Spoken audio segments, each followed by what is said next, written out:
Yes, freedom of speech, freedom of, all these companies to believe in what they believe in and support what they want to support.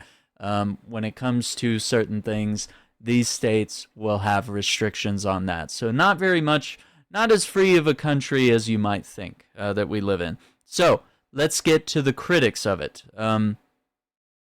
Critics of anti-BDS laws like the American Civil Liberties Union, the ACLU, say that these laws, quote, are not designed to prevent discrimination. In fact, they're designed to discriminate against disfavored political expression. So it's not like, hey, we made these laws to prevent you discriminating from Israel. It's like they're designing these because it is disfavorable to not fully ally with Israel, even though they're committing genocide, even though they're starving men, women, and children. You should always be on their side, right? Isn't that insane? So, refusing to purchase consumer goods and services to protest a country or company's actions is not denying anyone access to public accommodations based on who they are. It's classic political expression protected under the First Amendment, the ACLU states. That's where anti-BDS laws go wrong. They expressly target boycotts of companies operating in Israel or Israeli settlements because the government disapproves of the boycott's message of protest against Israel.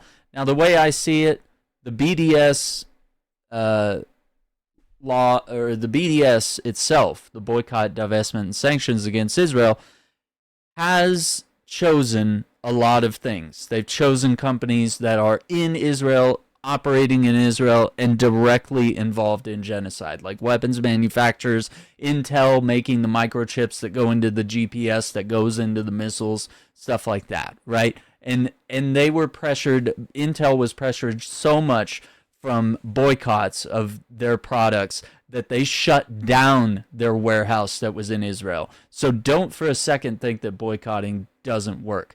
And same with Coca-Cola and McDonald's and Starbucks especially. They've closed locations all throughout the Middle East, all throughout the world, and they're feeling the pressure even in the States. So if you're like, man, I wish there was something I could do, I can't really donate money, and we're seeing that the aid is obviously being burned and destroyed and stuff like that by Israel, not just by like, oh, hey, like once we try to bring it into Gaza, it gets looted. It's like, no, it's Israel that's actively destroying aid as well. So you have that to worry about.